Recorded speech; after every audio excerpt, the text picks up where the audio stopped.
Hello students, so I welcome all of you my YouTube channel Rathore classes Mirzaganj. हम लोग पांचवा chapter खत्म कर चुके हैं जो कि जेनेटिक का था। ठीक है, जेनेटिक के बारे में पांचवा चैप्टर खत्म हो चुका है। उसी यूनिट का छठा चैप्टर है ये। आज हम एक नए चैप्टर की शुरुआत करने वाले हैं जिसका नाम है मॉलिक्यूलर बेसिस ऑफ इनहेरिटेंस, अनुवांशिक वंशागति के आणविक आधार। वंशागति के आणविक आधार। तो जैसे कि पांचवा चैप्टर में जेनेटिक के बारे में बहुत कुछ सीखे, कैसे क्या होता है, बहुत कुछ सीखे। ठीक है, क्रॉस करना सीखे, बीमारी के बारे में सीखे, बहुत ही अच्छे तरीके से सीखे। और उसमें कुछ कुछ कहीं कहीं पर ऐसा ऐसा चीज़ आ रहा था जो कि आप लोग को समझ में नहीं आ रहा होगा। जैसे कि डीएनए का स्ट्रक्चर 3' से 5', 5' से 3' ये सब क्या होता है, ये सारा बोले थे कि अगला चैप्टर में बताएंगे और अगला चैप्टर में ही सीखना है डिटेल से, इसलिए वहाँ पर उसकी चर्चा नहीं की है। तो बेसिकली जो भी समझ में नहीं आया वो यहाँ समझ में आएगा। और ये एक ऐसा चैप्टर है जो कि बहुत सारे चैप्टर को लिंक करता है। जैसा कि मैं बता दूँ, ये जो छठा चैप्टर है ये पढ़ लीजिएगा तो पांचवा चैप्टर भी पूरी तरह से क्लियर होगा और इसके साथ साथ बायोटेक भी क्लियर होगा। बायोटेक और बायोटेक एप्लीकेशन दोनों चैप्टर जो है वो क्लियर होगा। तो 3-4 चैप्टर क्लियर होने वाले हैं सिर्फ इससे। ये अगर जो क्लियर है तो 3-4 चैप्टर बहुत ही आसानी से समझ में आएगा। तो ये इसका बेसिस है और शायद इसी के बाद बायोटेक ही स्टार्ट कर दें। ठीक है, तो कोई दिक्कत नहीं, वही कर देंगे जैसा हमको अच्छा लगेगा, जैसा आपको अच्छा लगेगा वही करेंगे, तो जैसे आपको फ़ायदा हो। तो ये चैप्टर बहुत ही ध्यान से देखना है। और लगता है कि most of the bio student को इस चैप्टर में कन्फ्यूजन रहता है और समझ में नहीं आता है, पकड़ में नहीं आता है। क्यों नहीं आता है, इसका रीज़न क्या है? रीज़न पर चोट करो, रिजल्ट अपने आप आएगा। तो इसके रीज़न पे चलो चोट करते हैं कि ये जो चैप्टर है पूरा केमिस्ट्री की तरह बेस्ड है, केमिस्ट्री पर बेस्ड है। किस पर बेस्ड है? केमिस्ट्री पर। थोड़ा सा भी केमिस्ट्री आता होगा तो उम्मीद करता हूँ कि इस चैप्टर को मैं बहुत अच्छी तरीके से एक्सप्लेन कर पाऊँगा। और देखिए कि कैसे एक्सप्लेन करते हैं।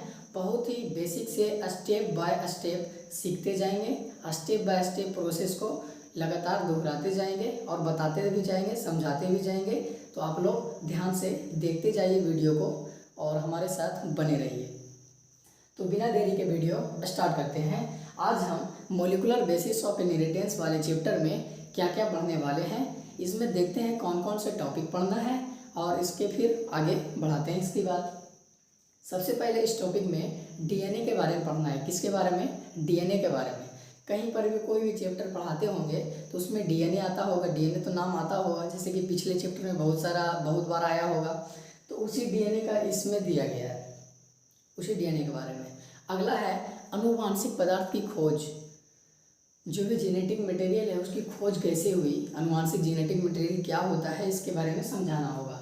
फिर है आरएनए वर्ल्ड है, फिर रेप्लिकेशन है, ट्रांसक्रिप्शन है, ट्रांसलेशन है, जेनेटिक कोड है। ये सारे टॉपिक को हम लोग पढ़ेंगे। फिर है जीन अभिव्यक्ति का नियमन, मानव जीनोम परियोजना और डीएनए फिंगरप्रिंटिंग।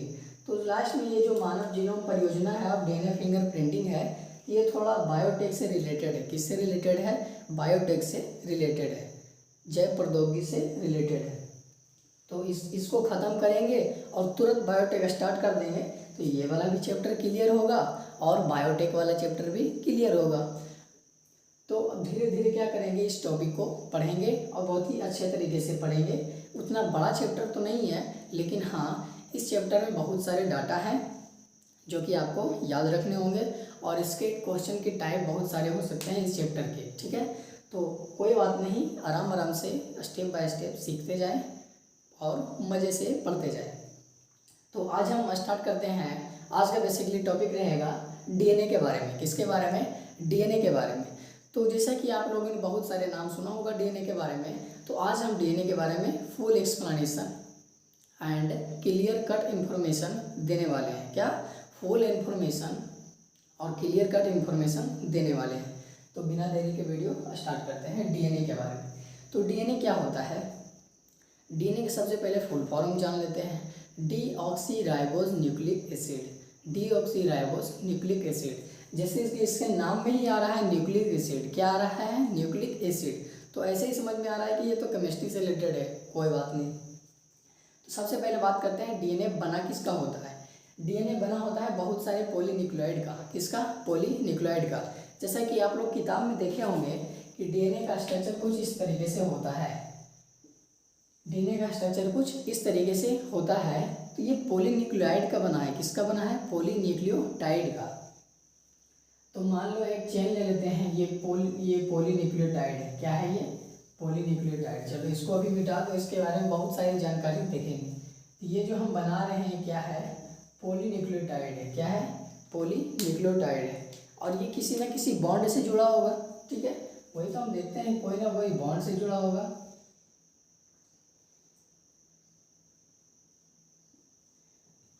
पॉलीन्यूक्लियोटाइड कहने का मतलब क्या हुआ? पॉली का मतलब बहुत सारा, और न्यूक्लियोटाइड कहने का मतलब न्यूक्लियोटाइड। तो ये जो हम ब्लू ब्लू वाला बनाए हैं ये न्यूक्लियोटाइड है, और एक नहीं है, बहुत सारा न्यूक्लियोटाइड है। तो ये आपस में जुड़े हुए हैं किसी न किसी बॉन्ड से, इसीलिए इसको क्या बोल रहे हैं? पॉलीन्यूक्लियोटाइड। अगर जो एक की बात करें, ये जो इसमें एक है ये न्यूक्लियोटाइड है। क्या है? न्यूक्लियोटाइड। और हम पूरे स्ट्रक्चर की बात करें तो पूरे स्ट्रक्चर को क्या बोल देंगे? पॉलीन्यूक्लियोटाइड।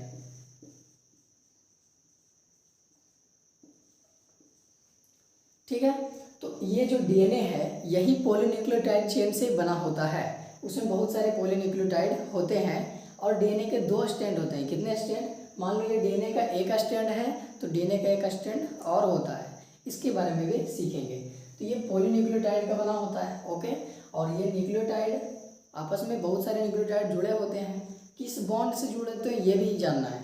फॉस्फोडाइस्टर बॉन्ड नहीं, क्या किससे जुड़ा होता है बताओ?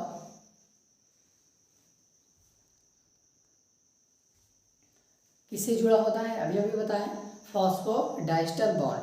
तो इस चैप्टर में इसी तरीके से पढ़ना है, सभी के बॉन्ड के बारे में जानना है, और वो क्या है, उसका कैसा स्ट्रक्चर है, इसी के बारे में पढ़ना है। तो हम लोग स्टार्ट यहाँ से नहीं करेंगे, हम लोग स्टार्ट यहाँ से नहीं करेंगे। तो स्टार्ट कहाँ से करेंगे? इधर देखो, सबसे पहले बात करते हैं जेनेटिक मटेरियल की। किसकी? जेनेटिक मटेरियल की, यानी कि आनुवांशिक पदार्थ की। तो जितना भी सजीव कोशिका है उसमें जेनेटिक मटेरियल क्या होता है? डीएनए होता है। जेनेटिक मटेरियल क्या होता है? डीएनए होता है सजीव कोशिका में।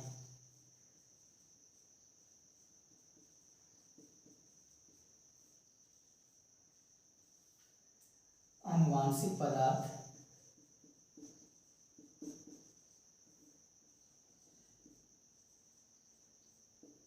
डीएनए होता है। क्या होता है? डीएनए होता है। सजीव कोशिका में आनुवांशिक पदार्थ डीएनए होता है।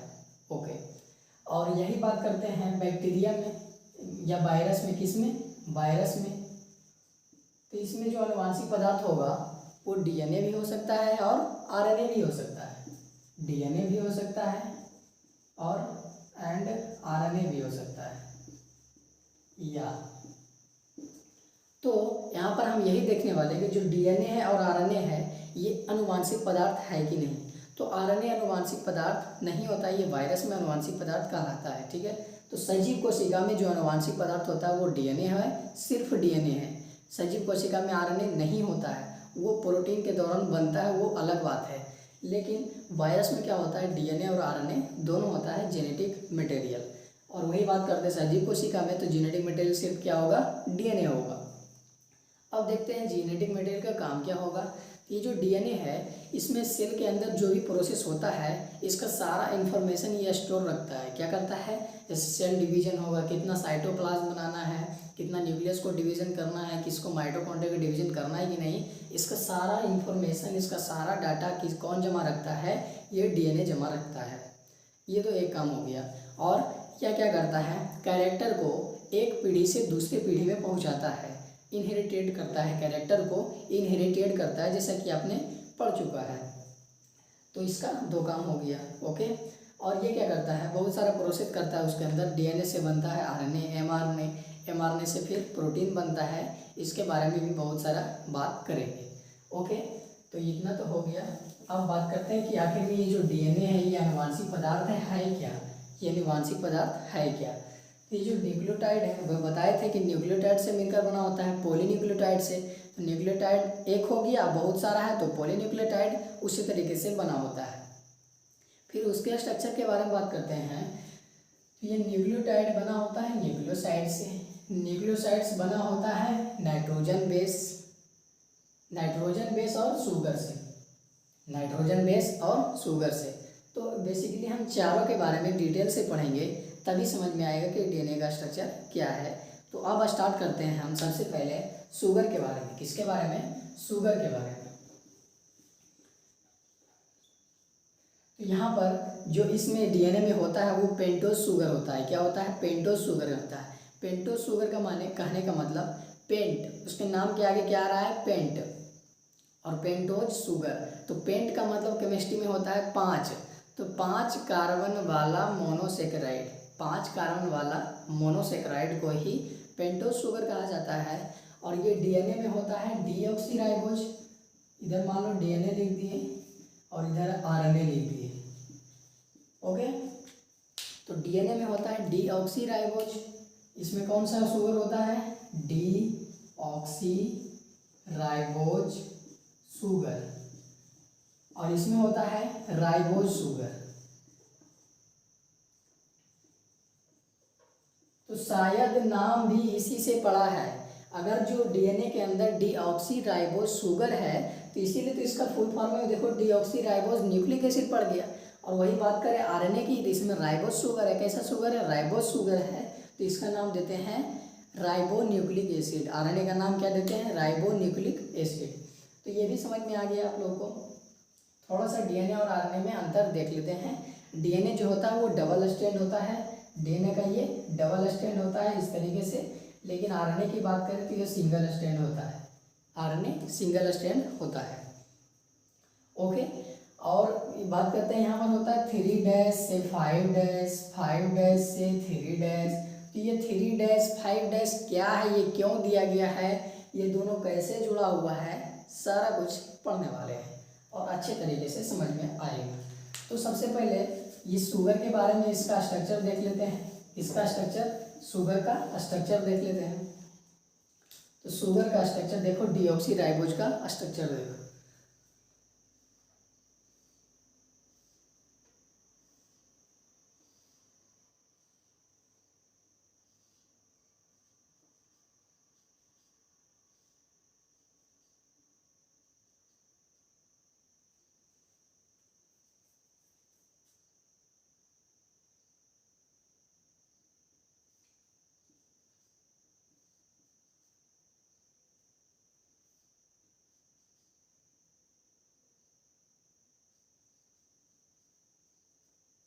ये हो गया डीऑक्सीराइबोज का स्ट्रक्चर।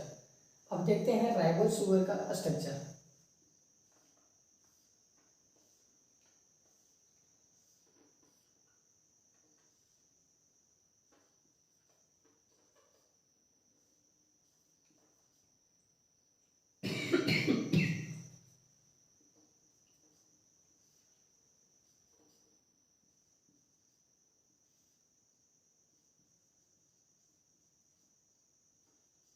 ये हो गया राइबोज शुगर का स्ट्रक्चर। तो इसको उतार लीजिए या स्क्रीनशॉट मार लीजिए।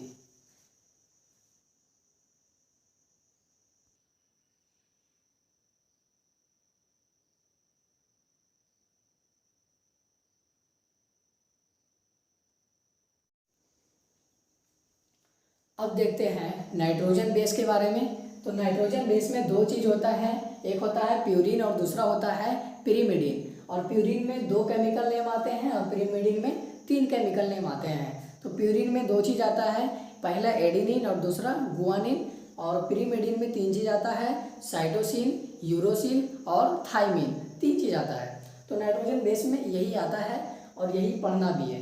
तो जैसे कि आप लोग को लगता हो ये एडिनिन गुआनिन ये है क्या रे आखिर में, तो केमिस्ट्री में जैसे पढ़े होंगे बेंजीन, क्या पढ़े होंगे? बेंजीन। तो वही एक केमिकल नेम है और ये साइक्लिक ग्रुप है। क्या है? साइक्लिक कंपाउंड बना हुआ है। तो एडिनिन भी उसी तरीके से, बेंजीन तरीके से। लेकिन यहाँ पर जो प्यूरिन होता है ये डबल रिंग होता है और पिरिमिडिन जो होता है ये सिंगल रिंग होता है। तो यही पढ़ना है यहाँ पर नाइट्रोजन बेस के बारे में। फिर बात करते हैं न्यूक्लियोसाइड की। किसकी बात करते हैं? न्यूक्लियोसाइड की।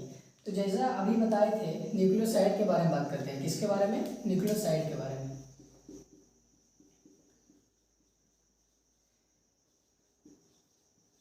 न्यूक्लियोसाइड के बारे में। तो अगर जो शुगर, क्या sugar plus nitrogen base, N भी लिख रहे हैं, इसका मतलब क्या हुआ? Nitrogen base. यहाँ पर एन से नाइट्रोजन हो रहा है और बी से बेस हो रहा है, तो एन बी से आपको क्या समझना है? नाइट्रोजन बेस समझना है। तो अगर हम न्यूक्लियोसाइड के बारे में पढ़ रहे हैं, इसका मतलब क्या हुआ? शुगर भी रहेगा और नाइट्रोजन बेस भी रहेगा। जब दोनों जुड़ा होगा तो वो क्या कहलाएगा? न्यूक्लियोसाइड कहलाएगा। तो आइए हम शुगर के बारे में भी पढ़ लिए हैं, नाइट्रोजन बेस के बारे में भी पढ़ लिए हैं। तो हम इन दोनों को जोड़ कर देखते हैं। चलो किसी का भी जोड़ के देखो। मान लो ये शुगर है, क्या है? ये शुगर है, बना रहे हैं शुगर को।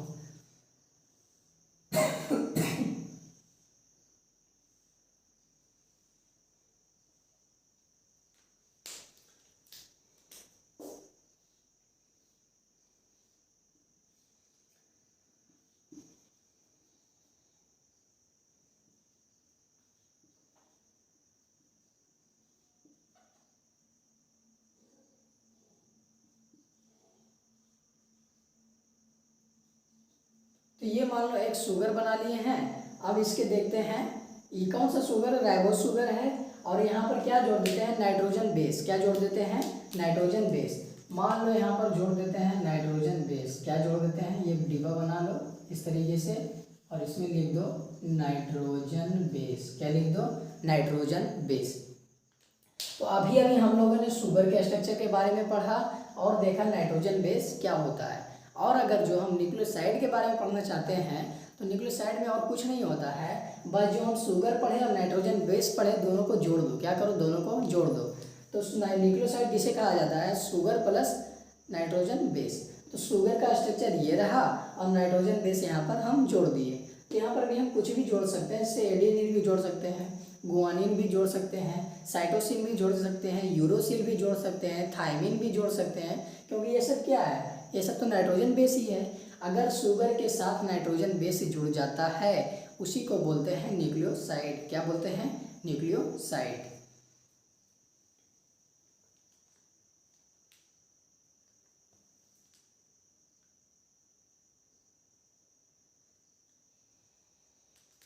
फिर देखेंगे न्यूक्लियोटाइड के बारे में। किसके बारे में? न्यूक्लियोटाइड के बारे में। तो ये जो हम बार बार हटते हैं आप लोगों को लिखने का मौका देते हैं या स्क्रीनशॉट तुरंत मार लीजिए, ठीक है?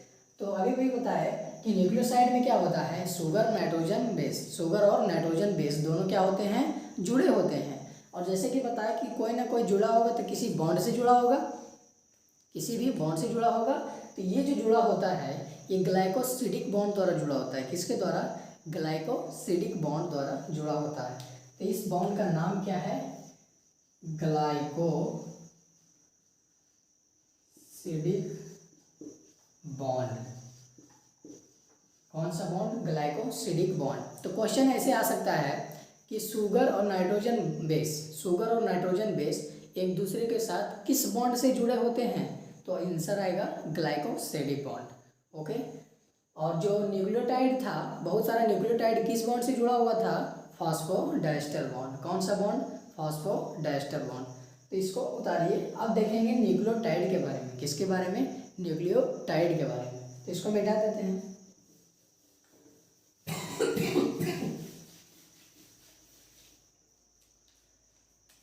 अब देखते हैं न्यूक्लियोटाइड के बारे में।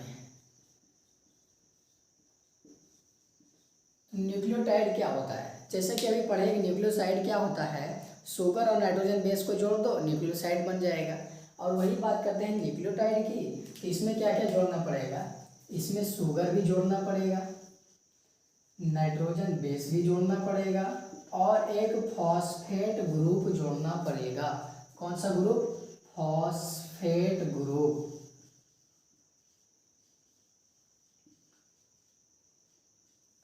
तीन चीज है इसमें, न्यूक्लियोटाइड में तीन चीज है। कौन कौन सा चीज है? एक है शुगर, दूसरा है नाइट्रोजन बेस और तीसरा है फॉस्फेट ग्रुप। कैसा ग्रुप? Phosphate group. तो अगर जो शुगर के बारे में पढ़ लिए, नाइट्रोजन बेस के बारे में पढ़ लिए, न्यूक्लियोसाइड भी पढ़ लिए और न्यूक्लियोटाइड भी पढ़ लिए, तो सबको एक बार समराइज करते हैं। शुगर 5 कार्बन का शुगर था, पेंटोज शुगर कहलाता था, एक था डीऑक्सीराइबोज और एक था राइबोज। दोनों का स्ट्रक्चर हम लोगों ने देख लिया। और नाइट्रोजन के बेस के बारे में पढ़े तो ये 2 तरीके होता है, प्यूरिन और पिरिमिडिन। और प्यूरिन में आता है एडेनिन गुआनिन और पिरिमिडिन में आता है साइटोसिन, यूरोसिल और थाइमिन। तो अगर हम शुगर को नाइट्रोजन बेस के साथ जोड़ दें ग्लाइकोसिडिक बॉन्ड द्वारा, तो उसको क्या बोल देंगे, न्यूक्लियोसाइड बोल देंगे। लेकिन अगर जो शुगर को नाइट्रोजन बेस के साथ जोड़ेंगे और उसमें एक फॉस्फेट ग्रुप जोड़ेंगे, तो ये क्या कहला जाएगा, न्यूक्लियोटाइड कहला जाएगा। नाम का फर्क देखो, न्यूक्लियोसाइड और न्यूक्लियोटाइड सिर्फ यस और टी का फर्क है, सिर्फ यस और टी का फर्क है, तो कंफ्यूजन नहीं होना। अगर न्यूक्लियोसाइड है तो उसमें 2 ही चीज़, शुगर और नाइट्रोजन बेस। लेकिन न्यूक्लियोटाइड है तो इसमें 3 चीज़, शुगर भी, नाइट्रोजन बेस भी और फॉस्फेट ग्रुप भी। तो चलिए अब हम जोड़ के देखते हैं।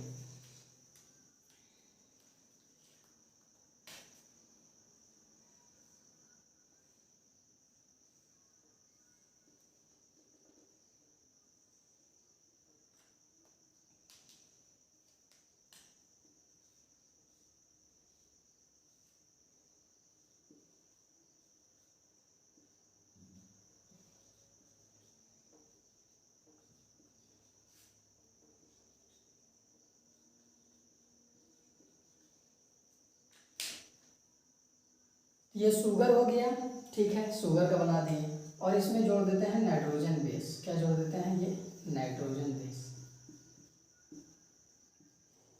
NB का मतलब क्या हुआ, नाइट्रोजन बेस।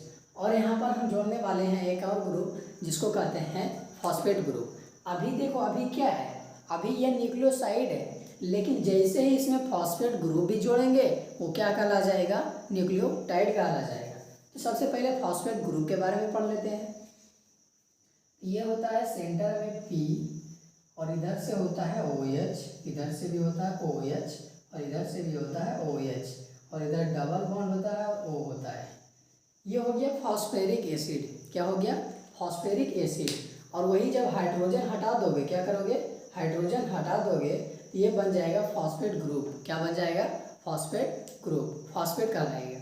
लेकिन हाइड्रोजन लगा रहेगा तो फॉस्फेरिक एसिड कहलाएगा। तो ये सब आप लोग को केमिस्ट्री में पढ़ना है, केमिस्ट्री में सीखना है।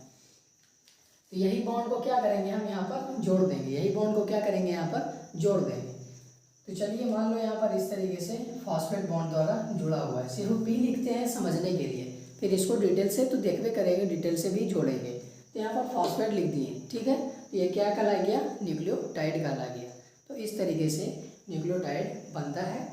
तो शुगर भी पढ़ लिए, नाइट्रोजन बेस भी पढ़ लिए, न्यूक्लियोसाइड भी पढ़ लिए और न्यूक्लियोटाइड भी पढ़ लिए।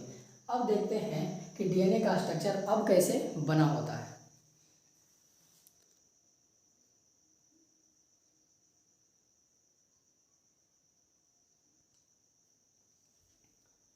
जैसा कि अभी हम लोगों ने क्या किया, शुगर को किसके साथ जोड़ा, नाइट्रोजन बेस के साथ जोड़ा, तो वो क्या कहला गया, न्यूक्लियोसाइड कहला गया। तो और जोड़े, उसमें क्या जोड़े, फॉस्फेट ग्रुप जोड़े, तो वो न्यूक्लियोटाइड कहला गया। तो यहाँ पर और हम देखते हैं कि न्यूक्लियोसाइड और न्यूक्लियोटाइड कैसे बनते हैं। अगर जो अलग अलग नाम रहते हैं, तो अलग अलग नाइट्रोजन बेस रहते हैं तो उसका नाम चेंज हो जाता है। नाम क्या होता है, चेंज हो जाता है। तो यहाँ पर नाम हम देखने वाले हैं। तो अगर जो एडिनिन है, मान लो कोई शुगर के साथ एडिनिन जुड़ा है, क्या जुड़ा है, एडिनिन जुड़ा है, तो वो न्यूक्लियोसाइड में क्या कहलाएगा, एडिनोसाइन कहलाएगा। क्या कहलाएगा, एडिनोसाइन कहलाएगा, एडिनोसाइन। और अगर जो वो न्यूक्लियोटाइड है तो एडिनाइलिक एसिड कहलाएगा, एडिनाइलिक एसिड। और अगर जो शुगर के साथ क्या जुड़ा हो, गुआनिन जुड़ा हो, तो न्यूक्लियोसाइड में हो जाएगा गुआनोसाइन। और न्यूक्लियोटाइड में क्या हो जाएगा,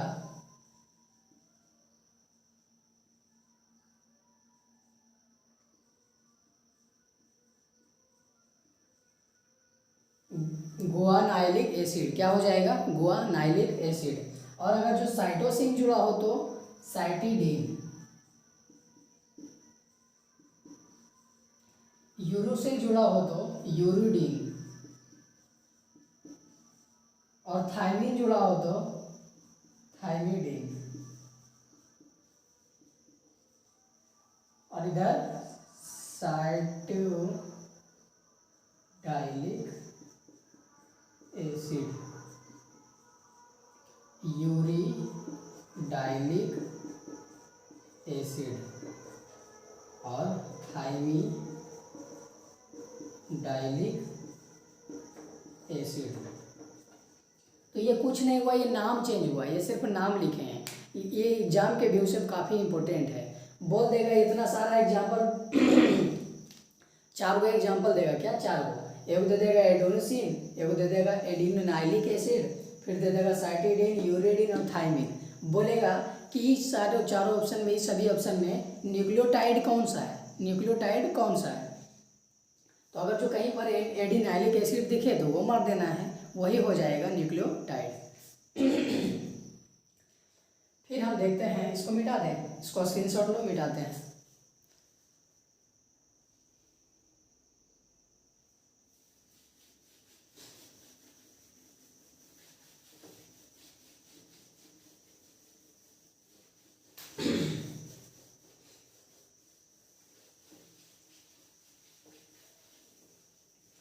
अब हम कंप्लीटली क्या हुआ है, डीएनए के स्ट्रक्चर के बारे में काफ़ी कुछ पढ़ लिया, सारा कुछ पढ़ लिया है। अब देखते हैं कि जैसे कि बताएं कि डीएनए किसका बना होता है, पॉलीन्यूक्लियोटाइड का बना होता है, ये न्यूक्लियोटाइड का बना होता है। सही, ये हो गया न्यूक्लियोटाइड, क्या हो गया, न्यूक्लियोटाइड। लेकिन एक है तो न्यूक्लियोटाइड, और बहुत सारा क्या है, बहुत सारा है, ये हो गया पॉलीन्यूक्लियोटाइड, क्या हो गया, पॉलीन्यूक्लियोटाइड। और ये जुड़ा होता है किससे, फॉस्फोडाइस्टर बॉन्ड से। किससे जुड़ा होता है, फॉस्फोडाइस्टर बॉन्ड से। ओके, तो ये मान लो डीएनए का एक स्टैंड हुआ, क्या हुआ, डीएनए का एक स्टैंड हुआ। अब हम देखने वाले हैं डीएनए का स्ट्रक्चर, क्या देखने वाले हैं, डीएनए का स्ट्रक्चर। तो ये होता है डीएनए का स्ट्रक्चर।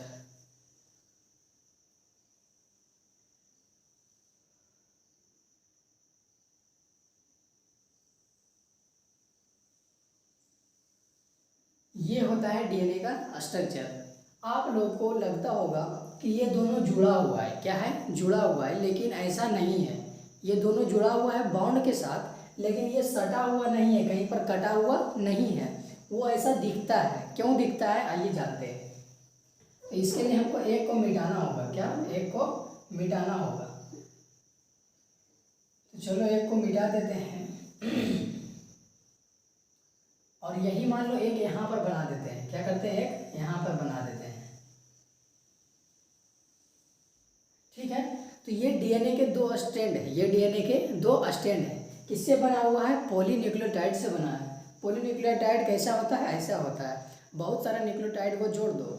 अरे मोती में माला कभी गुथे हो, तो जो मोती है वो न्यूक्लियोटाइड है, क्या है, मोती जो है वो न्यूक्लियोटाइड है, लेकिन उसमें बहुत सारा मोती डाल दिए हैं, एक माला बन गया है, तो वो हो गया पॉलीन्यूक्लियोटाइड, क्या हो गया, पॉलीन्यूक्लियोटाइड।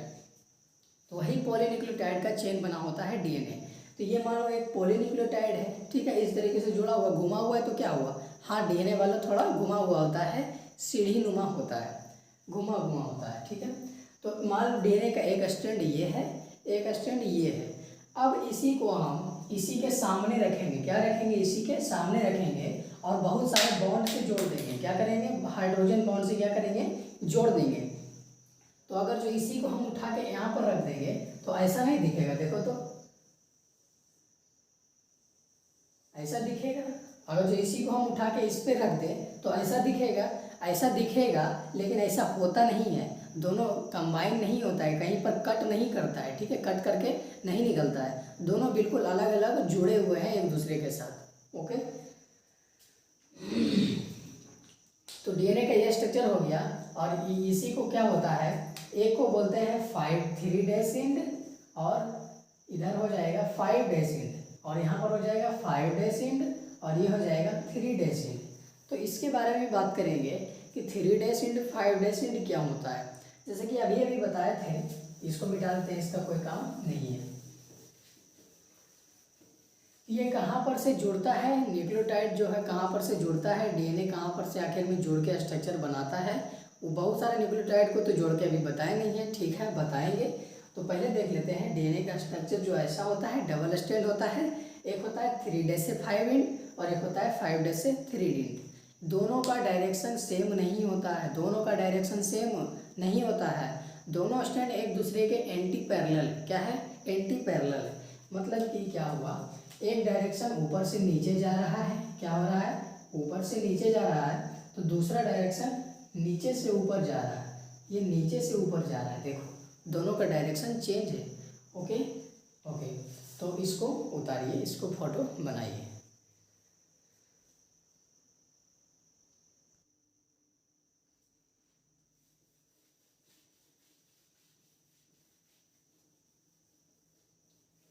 अब हम दो न्यूक्लियोटाइड को क्या करने वाले हैं, जोड़ने वाले हैं। दो न्यूक्लियोटाइड का कंप्लीट स्ट्रक्चर बनाएंगे और उसको क्या करेंगे, जोड़ेंगे। चलो हम बना के जोड़ते हैं। ये जो ऐसा ऐसा बना था इसको डिटेल से बनाते हैं कि आखिर में बना कैसा होता है।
तो जैसे कि ये है, क्या है, ये पेंटोज शुगर था और इसके साथ जुड़ा हुआ है प्यूरिन। यहाँ पर मान लो क्या जोड़ दिए हम, प्यूरिन जोड़ दिए। क्या जोड़ दिए, प्यूरिन या पिरिमिडीन। डायरेक्ट बोलो तो नाइट्रोजन बेस, नाइट्रोजन बेस। ये भी जुड़ा हुआ है, ये भी क्या हुआ है, जुड़ा हुआ है। नाइट्रोजन के बेस की जगह पर आप कुछ भी ले सकते हैं। नाइट्रोजन बेस के जगह पर जैसे कि क्या था, पिरिमिडीन था, प्यूरिन था और पिरिमिडीन था। इसमें एडेनिन और गुआनिन आता था और इसमें साइटोसिन, यूरोसिल और थाइमिन आता था। तो कुछ भी यहाँ पर ले सकते हैं। तो इसके जगह पर कुछ भी ले सकते हैं और कुछ भी जोड़ सकते हैं। और यहाँ पर जुड़ा होता है फॉस्फेट ग्रुप। क्या जुड़ा होता है, फॉस्फेट ग्रुप। जैसे कि अभी भी बताए थे, फॉस्फेट ग्रुप ये होता है।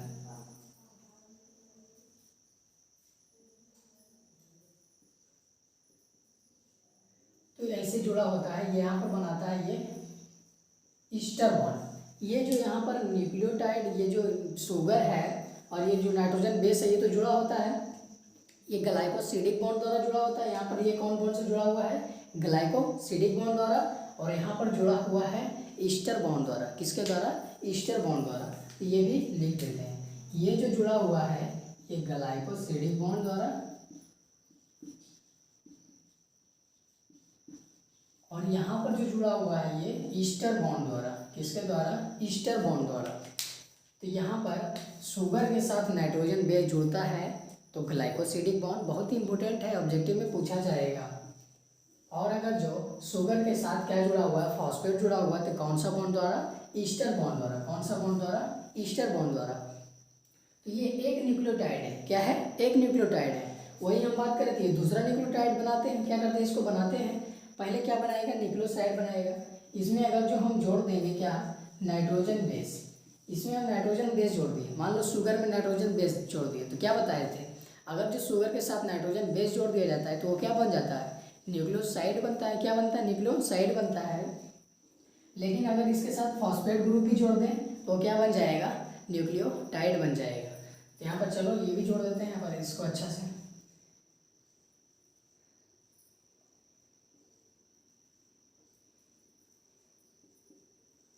ये फॉस्फेट ग्रुप जोड़ दिए।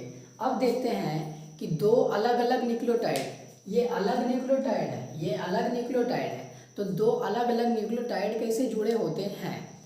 तो यहाँ पर OH के सहारे जुड़ा होता है, किसके सहारे? OH के सहारे। ये मिटा के ऊपर लिख देते हैं इसको, ईस्टर बॉन्ड। तो ये देखो यहाँ से जुड़ा होता है, ये OH से, किससे? ये OH है, यहाँ पर ये जो OH है और यहाँ पर ये जो OH है, इसी के सहारे यहाँ पर क्या होता है, एक केमिकल रिएक्शन होता है। यहाँ पर क्या होता है, एक केमिकल रिएक्शन होता है। कैसा केमिकल रिएक्शन? ये है तो इसका है, ये तो इसका है, तो इसका है मतलब OH से क्या होता है, अल्कोहल। OH से क्या होता है, अल्कोहल।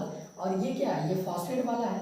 फॉस्फेट वाला OH यूज नहीं हो रहा है, दूसरे न्यूक्लियोटाइड के फॉस्फेट वाला OH यूज हो रहा है। तो OH यूज हो रहा है, तो ये एसिड है, ये OH यहाँ पर एसिड है और ये OH यहाँ पर क्या है, अल्कोहल है। तो एसिड और अल्कोहल के बीच रिएक्शन होता है और बनाता है ईस्टर बॉन्ड। क्या बनाता है, ईस्टर बॉन्ड। क्या बनाता है, ईस्टर बॉन्ड। तो ईस्टर बॉन्ड यहाँ पर बनाता है और ये जुड़ा होता है ईस्टर बॉन्ड द्वारा। किसके द्वारा? ईस्टर बॉन्ड द्वारा जुड़ा होता है। तो ये एक न्यूक्लियोटाइड और दो न्यूक्लियोटाइड जुड़ चुका है। इसी तरीके से बहुत सारे न्यूक्लियोटाइड को जोड़ देगा तो पॉलीन्यूक्लियोटाइड हो जाएगा और वो डीएनए का एक स्ट्रैंड बना देगा। उसी तरीके से दूसरा स्ट्रैंड बनाओ और दोनों को हाइड्रोजन बॉन्ड से जोड़ दो तो वो डीएनए का स्ट्रक्चर बन जाएगा। तो अब हम लोग डीएनए का कम्प्लीटली स्ट्रक्चर देखने वाले हैं। तब तक के लिए इसका स्क्रीनशॉट लीजिए या उतारिए, जो करना है कीजिए।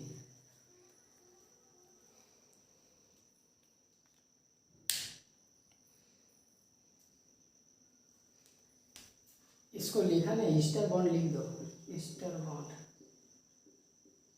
इसी को बोलते हैं फॉस्फोडाइस्टर बॉन्ड। क्या बोलते हैं? Phosphodiester bond. क्यों इसको फॉस्फोडाइस्टर बॉन्ड क्या बोले? क्योंकि ये फॉस्फेट के बीच से जुड़ रहा है। किसके बीच? फॉस्फेट के बीच जुड़ रहा है और ईस्टर बॉन्ड बना रहा है। और दो जुड़ रहा है, एक बार फॉस्फेट ग्रुप यहाँ, एक फॉस्फेट ग्रुप यहाँ है, दो फॉस्फेट ग्रुप के बीच जुड़ रहा है, इसलिए डाई लगा है। ठीक है, तो phosphate diester bond, phosphodiester bond. दो फॉस्फेट को जोड़ रहा है। किसको जोड़ रहा है? दो फॉस्फेट को जोड़ रहा है, इसलिए फॉस्फोडाई ईस्टर बॉन्ड। यहाँ पर बना क्या रहा है? Ester bond.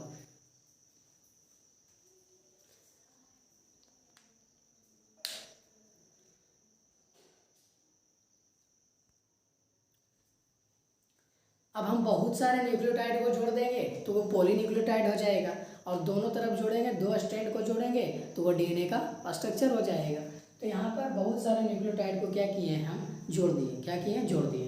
अभी दो न्यूक्लियोटाइड को जोड़ के बताए थे ना कि फॉस्फेट कैसे जुड़ा होता है। ठीक है, तो ये मान लो दो न्यूक्लियोटाइड जुड़ा हुआ है, दो न्यूक्लियोटाइड जुड़ा हुआ है इधर भी और इधर भी वैसे ही जुड़ा हुआ है। तो ये है 3 डेज से 5 डेज। क्या है? 3 डेज से 5 डेज। तो यहाँ पर 3 डेज है और यहाँ पर 5 डेज है। और वही बात करें इधर की तो इधर हो जाएगा 5 डेज से 3 डेज। क्या हो जाएगा? 5 डेज से 3 डेज। बोले थे उल्टा होता है दोनों का स्ट्रैंड। अब यहाँ पर जोड़ना है, यहाँ पर जोड़ना है क्या? ये तो न्यूक्लियोटाइड और फॉस्फेट ग्रुप जुड़ा है और नाइट्रोजन बेस तो जोड़वे नहीं किए, नाइट्रोजन बेस भी जोड़ना है। तो मान लो यहाँ पर नाइट्रोजन बेस के रूप में एडेनिन जोड़ेंगे। क्या जोड़ेंगे? एडेनिन जोड़ेंगे।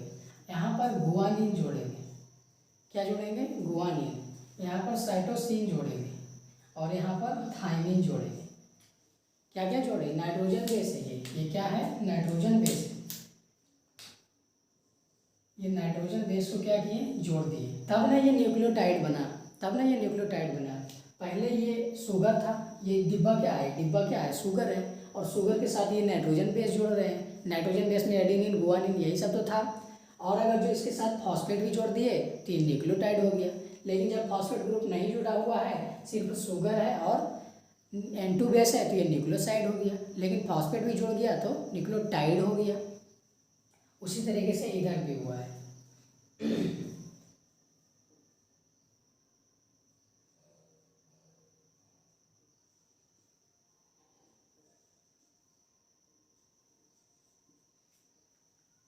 AGCT, ठीक है।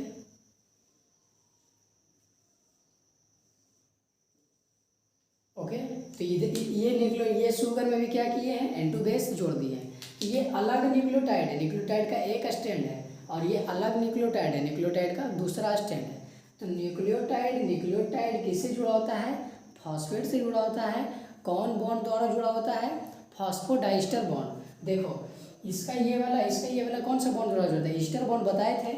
और यहाँ पर भी ये भी ईस्टर बॉन्ड है, ये भी ईस्टर है, ये भी ईस्टर है, इसलिए दो फॉस्फेट को जोड़ रहा है, तो इसको बोल देते हैं फॉस्फोडाइस्टर बॉन्ड। और इधर भी वही बात है, इधर भी वही बात है, फॉस्फोडाइस्टर बॉन्ड। और यहाँ पर जो एडेनिन है और थाइमिन है, न्यूक्लियोटाइड का एक स्टैंड और पॉलीन्यूक्लियोटाइड का दूसरा स्टैंड कैसे जुड़ेगा ये बताते हैं। तो इसको ध्यान से रखना है यहाँ पर कि एडेनिन जब भी गुआनिन के साथ जुड़ेगा और साइटोसिन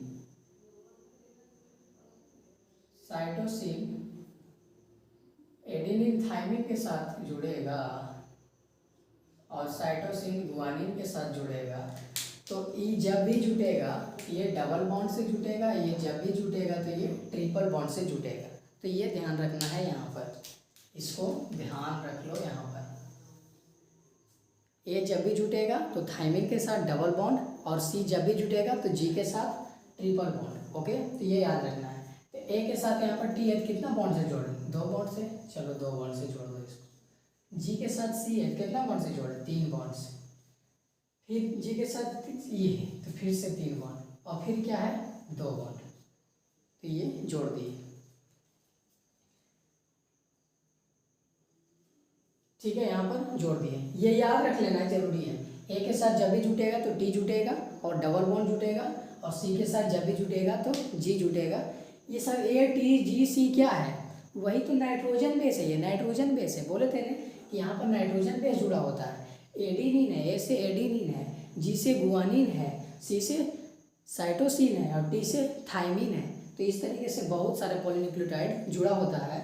और ये एक स्टैंड है, ये एक स्टैंड है, अभी भी दोनों को जोड़े नहीं। ये जो हम जोड़े हैं ये डबल बॉन्ड, ये जो ट्रिपल बॉन्ड है, ये सब कैसा बॉन्ड है, ये हाइड्रोजन बॉन्ड है। किससे बॉन्ड है, हाइड्रोजन बॉन्ड है।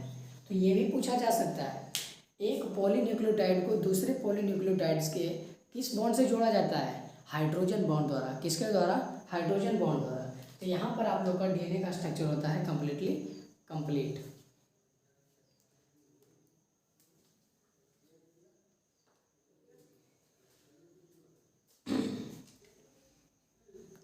यहाँ पर आप लोग को एक डीएनए का थोड़ा सा बढ़िया स्ट्रक्चर दिखाने वाले हैं। देखो, ये देखो, क्या लग रहा है डीएनए जैसा, लग रहा है डीएनए जैसा। ऐसे ही तो बनाए थे डीएनए का स्ट्रक्चर, देखो तो।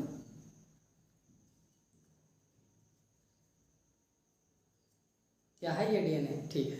अब होता है ये डीएनए का स्ट्रक्चर समाप्त। तो इसको ध्यान से देखिएगा। मिलते हैं अगले वीडियो में, तब तक के लिए धन्यवाद।